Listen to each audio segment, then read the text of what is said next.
Bonjour à tous et bienvenue sur notre chaîne Carnet de jeux.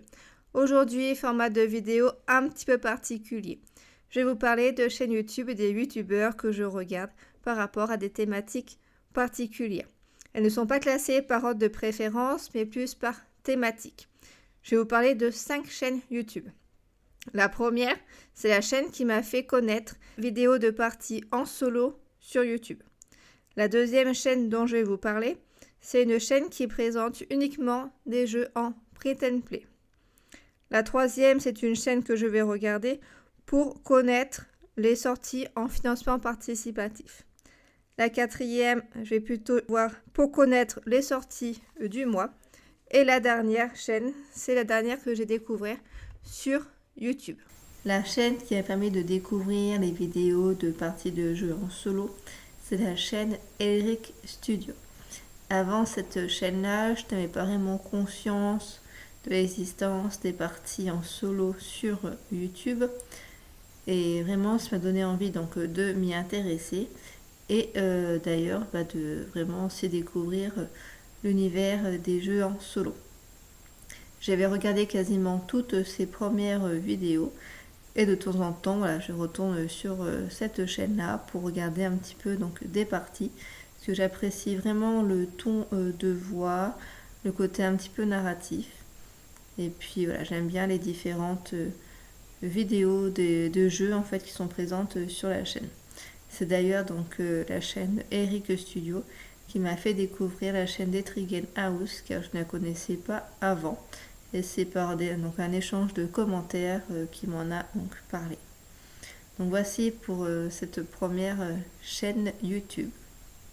Maintenant, vous parlez de la chaîne Jeux Solo ici et là qui propose plein de vidéos sur des jeux en print and play donc que l'on peut imprimer soi-même pour les tester. J'ai d'ailleurs essayé donc Dragon Dungeon ou encore One Card Dungeon ou Forest Guardians. Donc là, c'est des jeux que j'ai imprimés.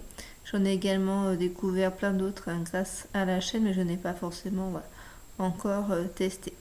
J'avais proposé la réalisation d'un top 5, donc qui a été gentiment proposé. Donc je remercie bien car ça permet vraiment d'avoir une synthèse en fait des meilleurs jeux selon donc la personne.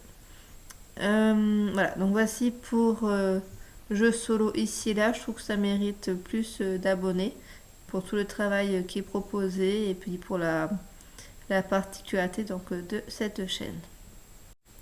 Je vais maintenant donc, vous parler de, je pense que vous connaissez, donc l'extension du passe-temps, qui est une chaîne que je regarde vraiment pour les sorties en fait, pour savoir les nouveaux jeux qui apparaissent. J'aime bien donc l'humour qui est mis en place dans les vidéos, le fait que ce soit des présentations assez rapides des différents jeux et que l'on voit également le visuel des jeux.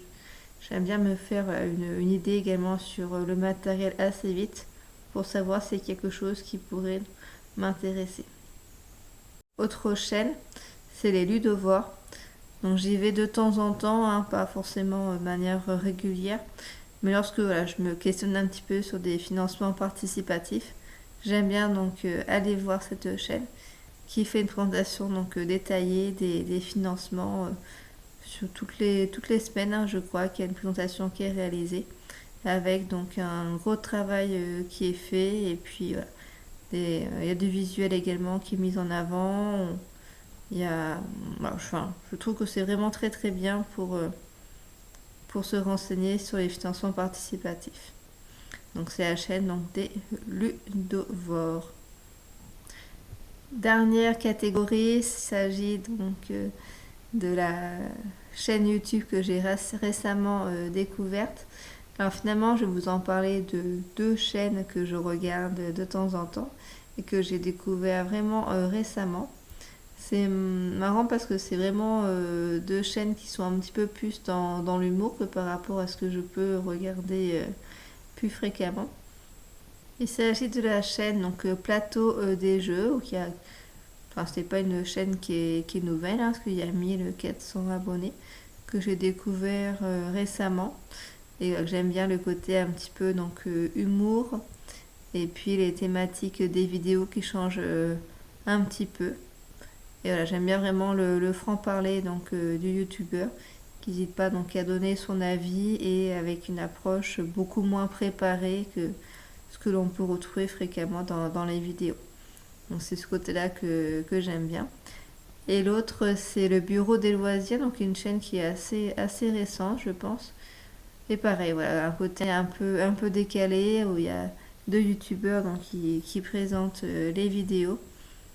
Donc c'est vraiment une chaîne voilà, que j'ai découvert vraiment tout récemment. Je n'ai pas encore beaucoup exploré, mais le peu que j'en ai vu, j'ai vraiment trouvé ça vraiment dans la bonne humeur et je trouve que c'est appréciable. Donc voici pour cette vidéo sur le top des youtubeurs que je regarde assez régulièrement par rapport à des thématiques particulières. Donc je trouvais ça intéressant de vous en faire part.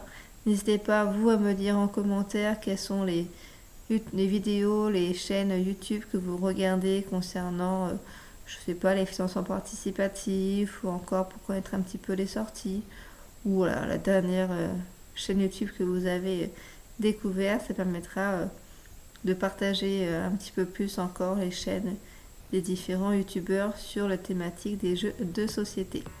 En tout cas, je vous souhaite donc de passer une bonne journée et puis à bientôt sur notre chaîne Carnet de jeux.